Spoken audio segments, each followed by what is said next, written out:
Thank you very much. I'm talking, of course, of Italy, and after all these interventions, it will be clearer how pluralistic our secularist Europe also is.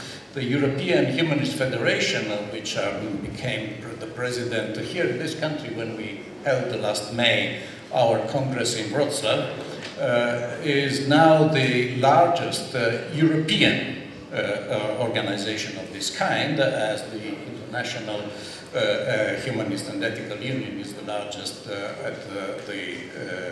in the world. And we take part, as Jamila had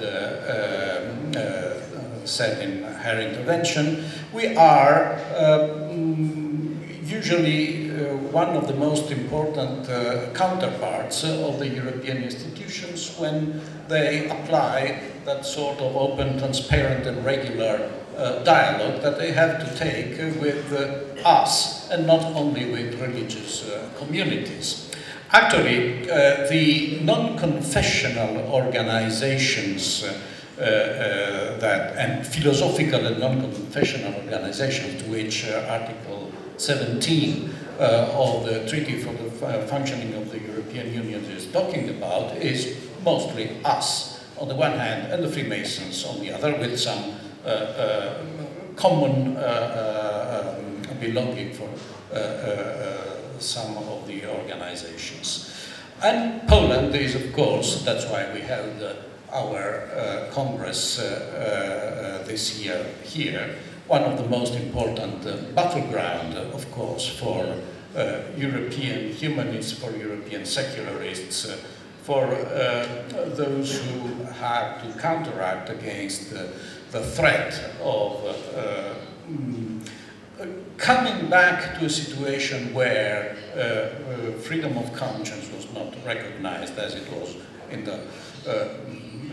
the course of the history of our continent. And as you also have realized from the presentations that were made so far, we have also a problem of vocabulary, because sometimes it is very, very difficult to find the perfect translation for words like what in the Neo-Latin languages is described as laicité, laicità, laicidad, laicidad. Perhaps and also inside our countries, the countries of Neo-Latin, linguistically Neo-Latin tradition, there are some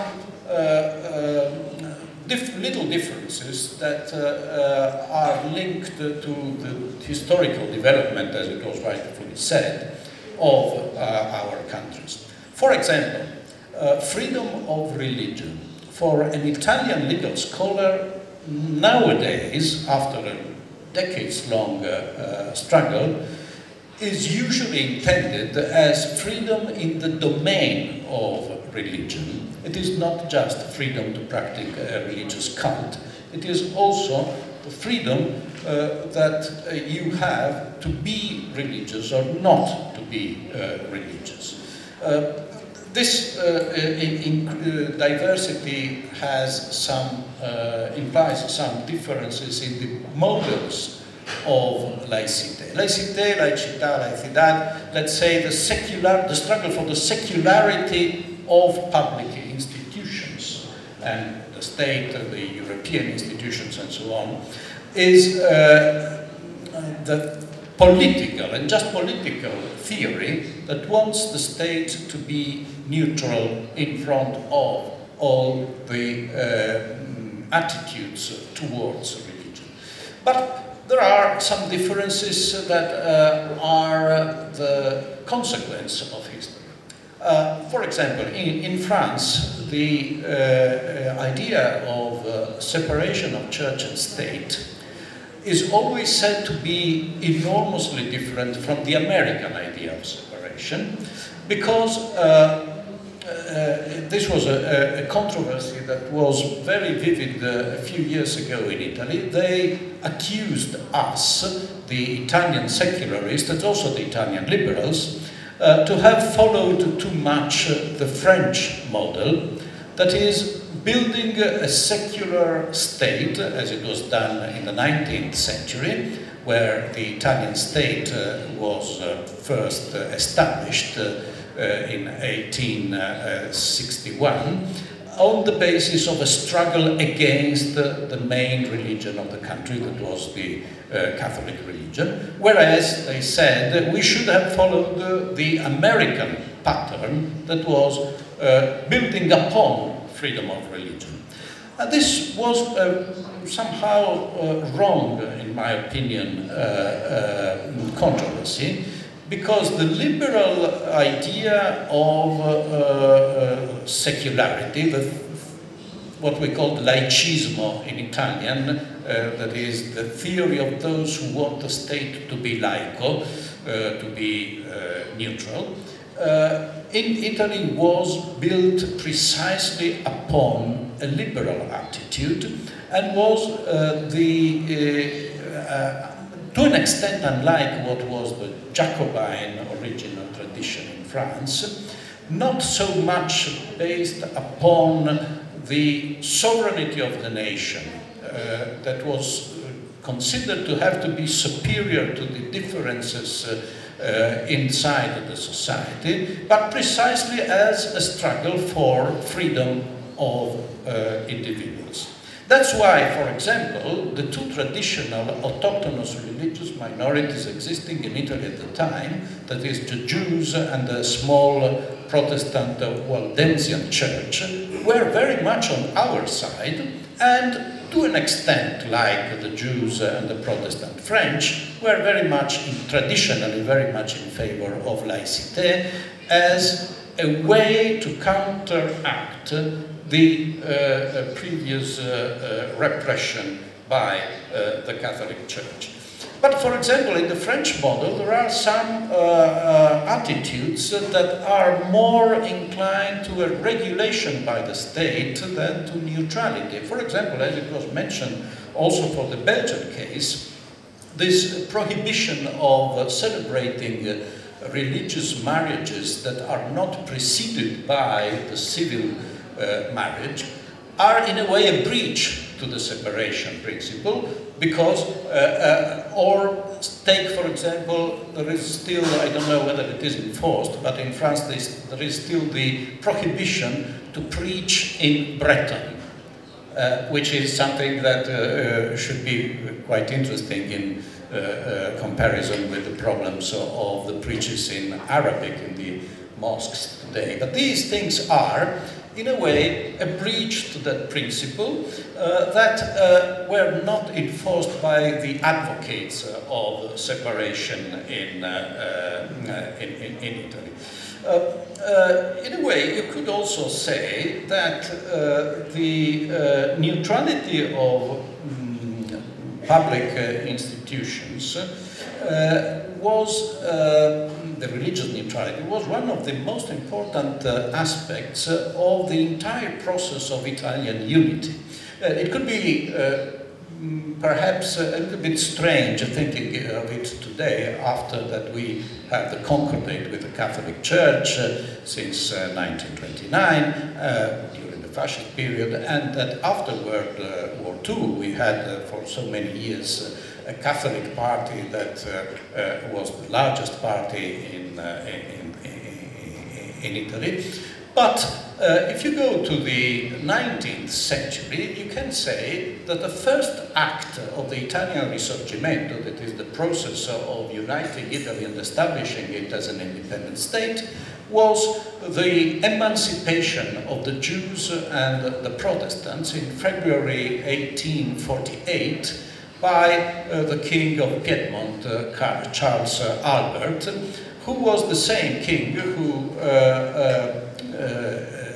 emanated the first Italian constitution that lasted until the end of World War II, although it was not a rigid constitution, and so it could be, unfortunately, as it happened during the fascist period, modified by the ordinary law. But the Statuto Albertino, as the first Italian constitution was called, admitted one only official religion of the state. At the same time, given that both the moderate liberal and the more radical, the more radical ones that were usually Republicans, were fighting for the Italian independence as a tool to change a history of centuries of repression by the Catholic Church, by the Counter-Reformation, and so on.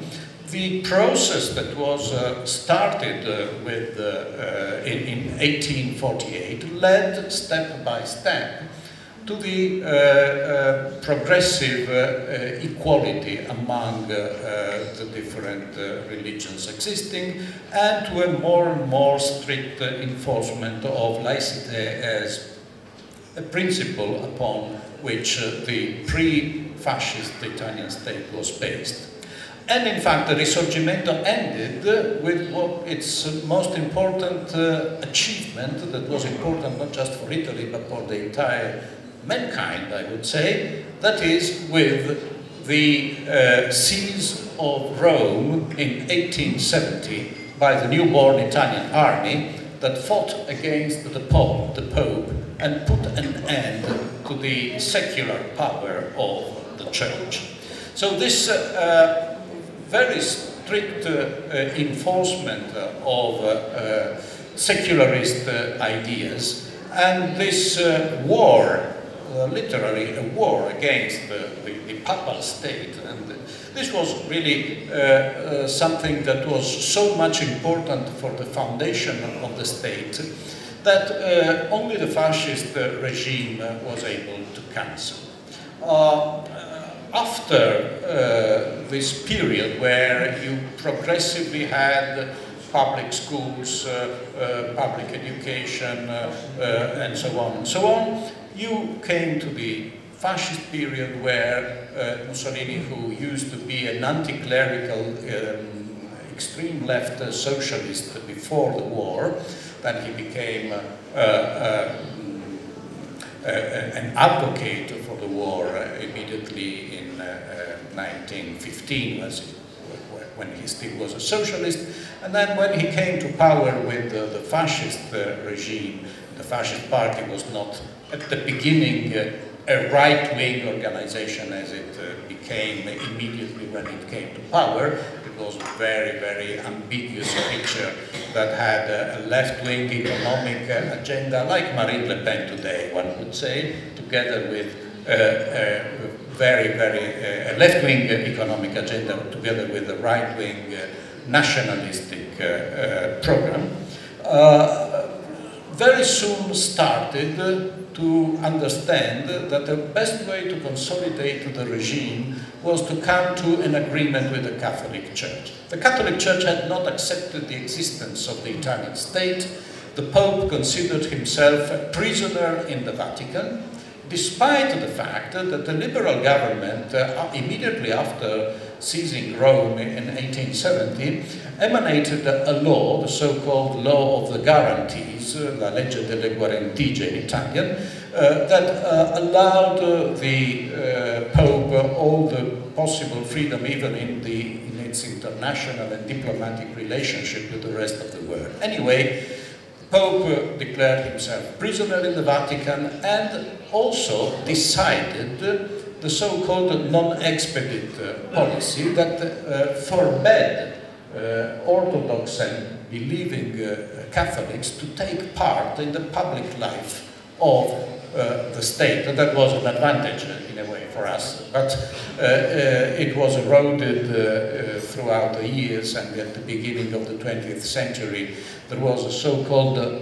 Gentiloni Pact. It was the grandfather or the great-grandfather of the present Italian Prime Minister, who signed an agreement with Giovanni Giolitti, who was at the time the Prime Minister, allowing Catholics to take part and support as a lesser evil the candidates of the government to avoid the socialists to take power.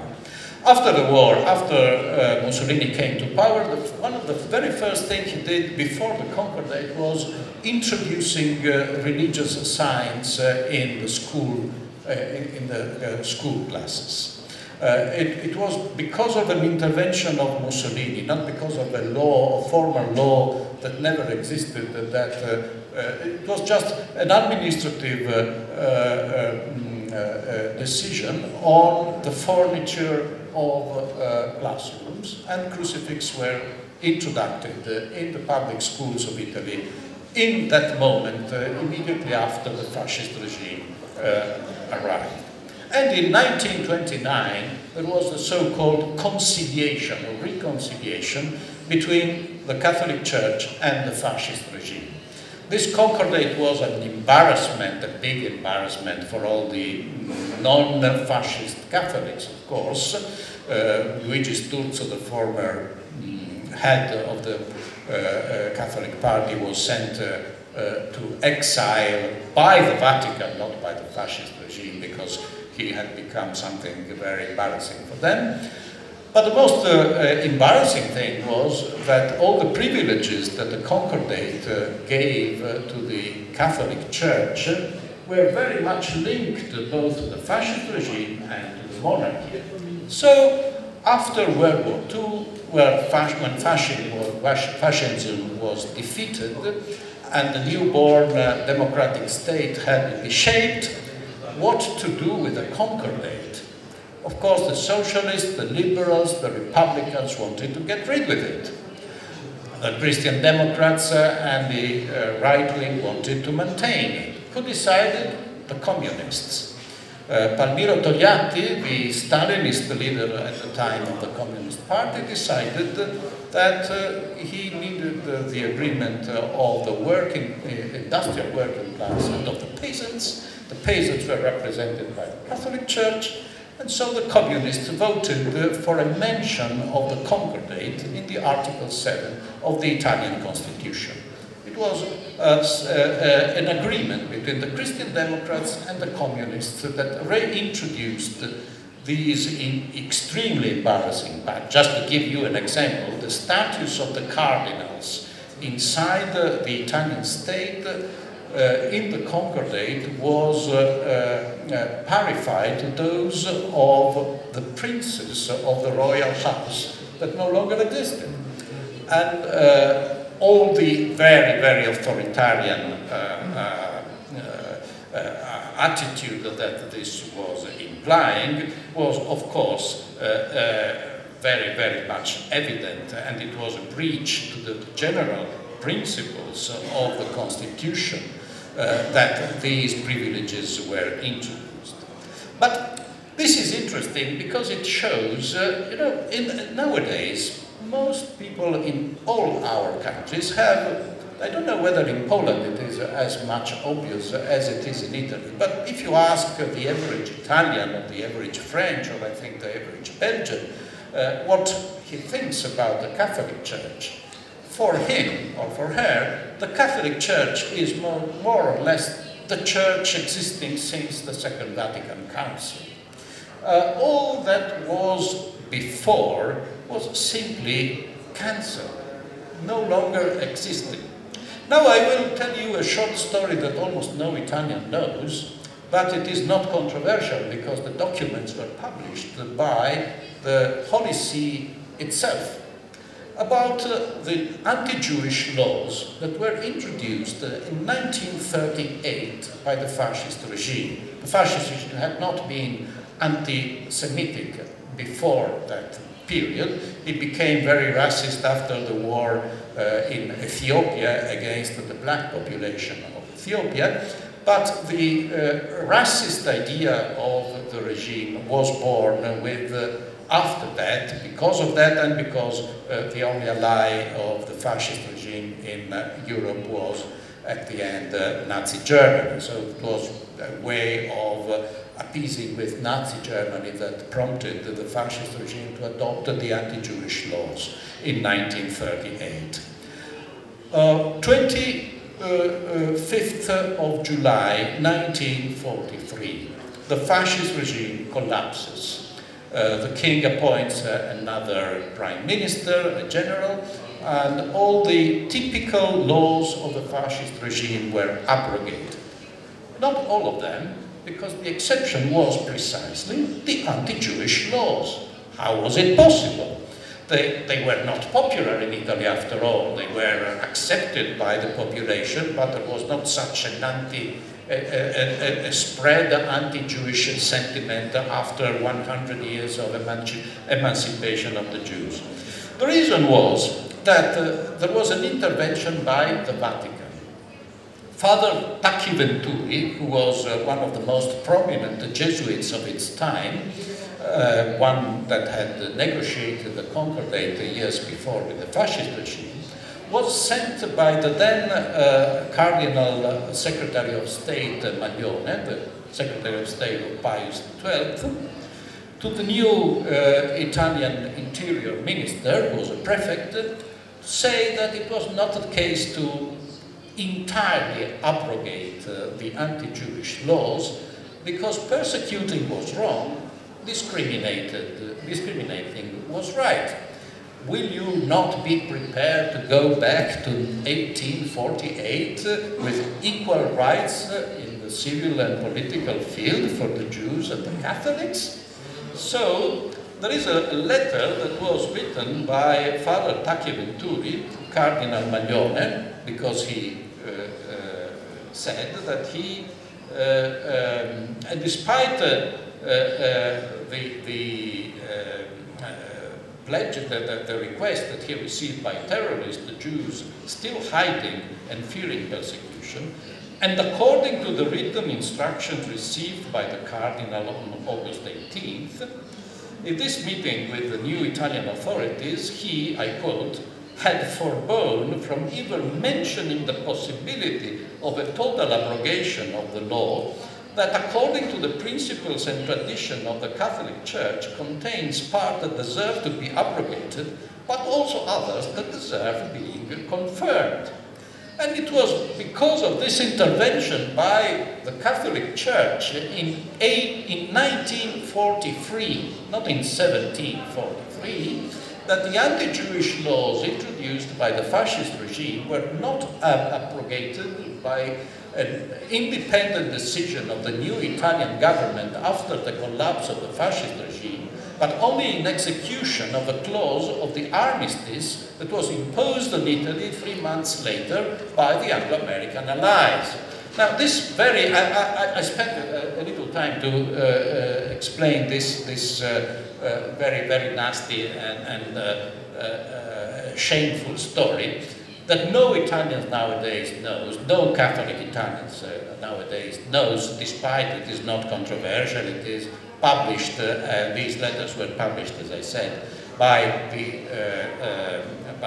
the Holy See itself.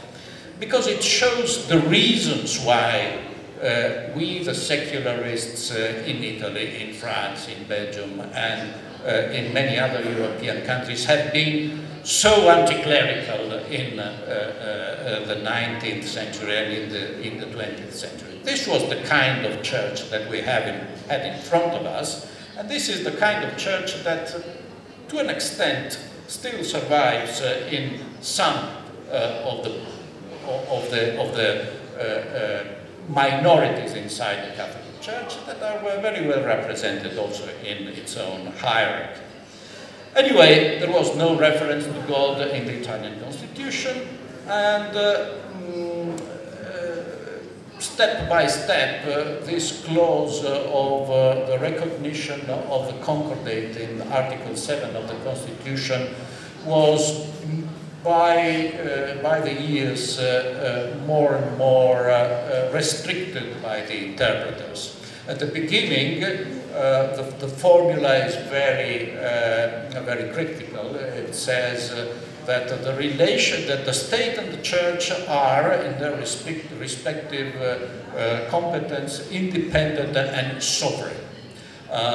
Their relationships are regulated by the Lateran Pacts that include the Concordat, but the modification of the Concordat and the Lateran Pacts, if agreed by both parties, do not require any modification of the Constitution. What does it mean? Is that a part of the Constitution? Is it not? In the end, the idea was that it was not, that it allowed breaches to the general principles of equality, equal rights, and so on.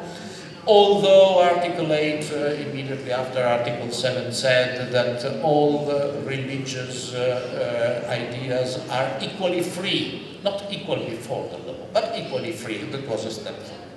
Nowadays, after many and many years, the idea is that laicite is, according to the Italian Constitutional Court, a supreme principle of the Constitution. That means that it cannot be challenged without changing the nature of the state. And it means that you cannot introduce nowadays a law that would re-establish a religion of the state in Italy, not even with a modification of the constitution, because it would change the nature of the state itself, and in the same way as you could not reinstore the monarchy, not even with a constitutional modification, you are not allowed to reintroduce something that is that cancels the principle of laicite. Of course, the principle of laicite is not interpreted in the very demanding way that it is interpreted, for example, in Spain, in France. But throughout the years, thanks to the Constitutional Court and thanks to the civil society, many things have changed. You know that the divorce law was one of the most controversial political struggle after the war. It was introduced in 1970, and then it was confirmed by a referendum that the Catholics had called to abrogate it in 1974. The same thing happened to the abortion law that was introduced, and the rather liberal abortion law that was introduced in 1978 and confirmed in a referendum where the Catholics thought it would be the second term of the first referendum, and yet they lost it in the worst way for them than you know, there is a joke about the divorce referendum, and there was the chief of the Italian Episcopal Conference that was flying from South America in the day of the referendum. He arrived, he landed in Rome, and he saw an aide of him with a green face that said, "Your Eminence, it's 59%. And the Cardinal, who was rather seraphic, he said, "Well, could have been better, but what really matters is that we won." And in fact, they lost 59%. That he couldn't even think of it, like the political class in Italy. You know, the political class in Italy was prisoner of the verbal pledges that they did, that a lot of parties said, well, yes, if and when there is a divorce law, we will vote for it. They didn't think that it was such a serious matter, so in the end they were obliged to vote for it. But they were sure, especially the communists were sure, that it would be abrogated by the people in an abrogative referendum that was, as I said, called by the Catholic Church. Anyway, supreme principle, laicite, supreme principle of the Italian constitutional order, and yet 1984, the socialist prime minister Bettino Craxi renewed the Concordat. It was a way to have the Catholic Church be less embarrassed by the privileges that they were still asking for on the basis of the fascist Concordat. And yet there was something, this is the typical shrewdness of the Catholic Church and of the Italian political class. They said, well, we will no longer pay for the church in the way we did so far. You know, the priests were paid for by the Italian state even in the liberal period because it was a compensation for the nationalization of the goods, of the richness of the church, and then the fascist regime, of course, reinforced this. in the end they said, well, from now on we will pay the church only according to the choices of Italians. It is the so-called 8 per mille, 0.8% tax revenue that every Italian is called to sign for. I mean, everybody who wants can sign either for the state or for the Catholic Church or for the minority religions that have such an agreement with the state. Most people do not sign.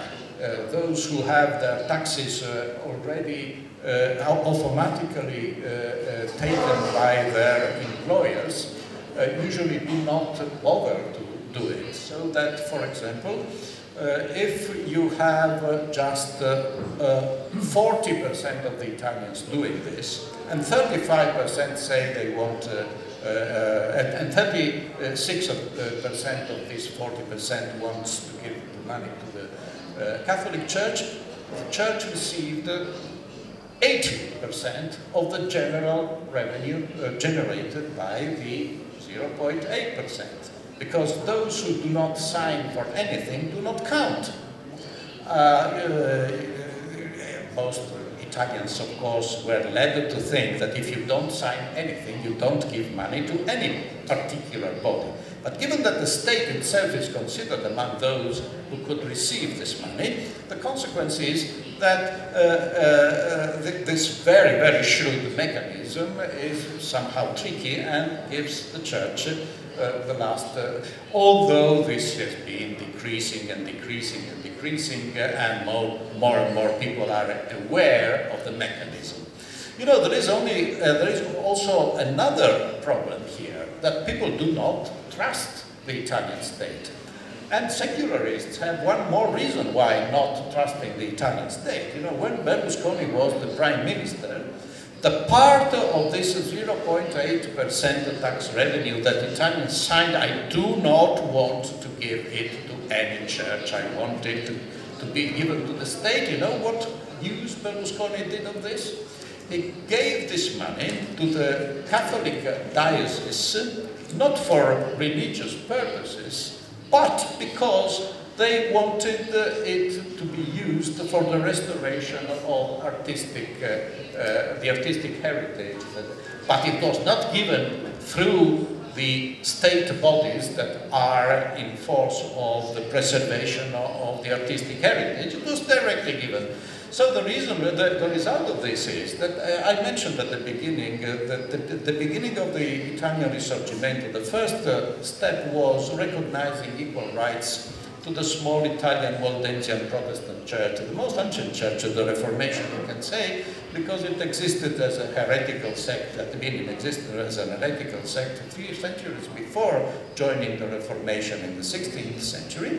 Well, it happens to be the most liberal church of Christianity. They had always been on our side on everything from contraception to abortion, divorce, now to euthanasia, gay rights, and so on. So most atheists and most gay people give the money not to the state, but to the Waldensian church. So they have a joke among themselves. They say, we are the only church of Christianity that is mostly supported by atheists and gays. And that's right, because they usually, in fact, they also have given some of these money that they receive from the state according to the agreement that they have for the 0.8%, to a secularist organization that makes every yearly survey on the secularization of the Italian society.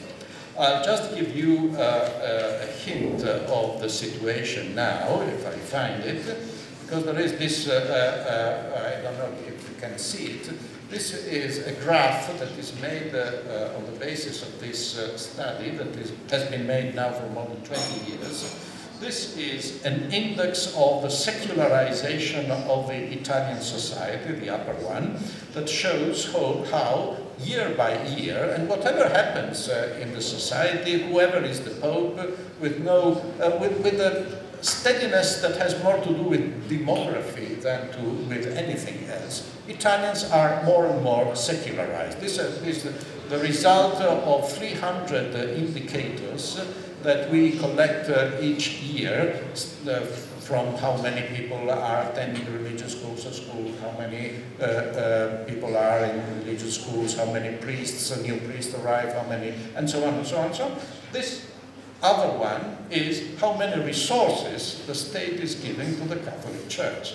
And as you see, the more the Italian society is secularized, the more resources the state is giving to the Catholic Church. Now, of course, there are a lot of other things that I would have said, but I have not the time to do so. We had no law recognizing gay rights until last year, and when it was introduced, it was made upon the most moderate model existing at the time that no longer exists.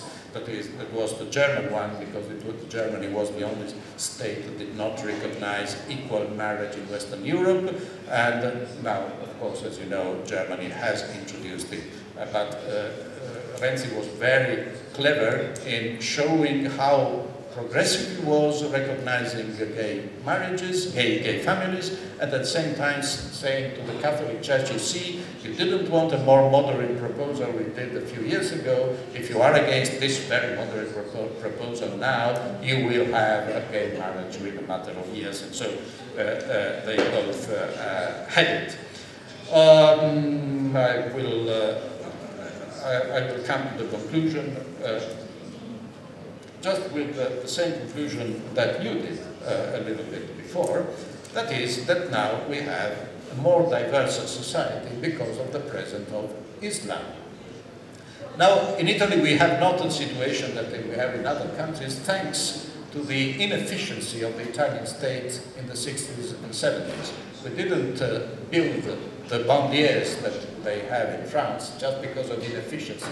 Every political party in Italy in the 60s and 70s was in favor of that sort of housing policy, but given that we didn't build it for our workers in the 60s and 70s, we have no ghettos as many other European states now have.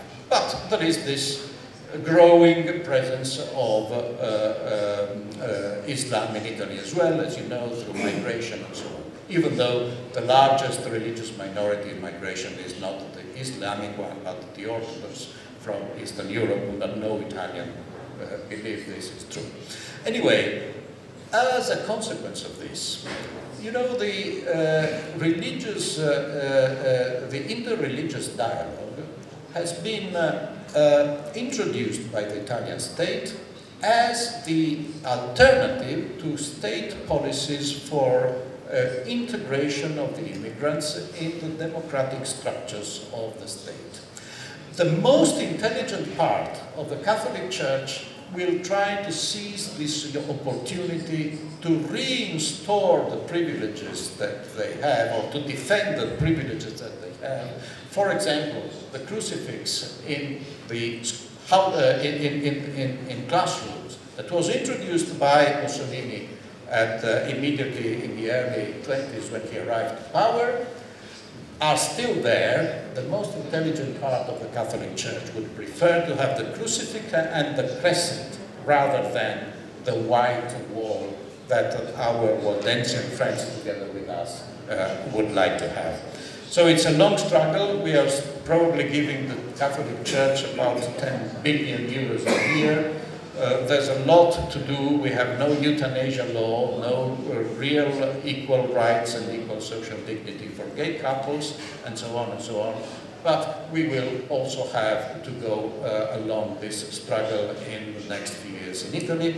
And this postmodern, multicultural attitude that describes laicite and secularity of the state as a relic of the 19th century will be the biggest threat that we will have in the future. Nothing new, you know, because the fact that it was something of the 19th century, that the problem is no longer there, that the Catholic Church nowadays is something so different that the problem is no longer there, as something that we have been hearing from the fascists and even from the Italian communists for so many years in Italy that this is just a new version of the same old version that we had for decades. Thank you very much.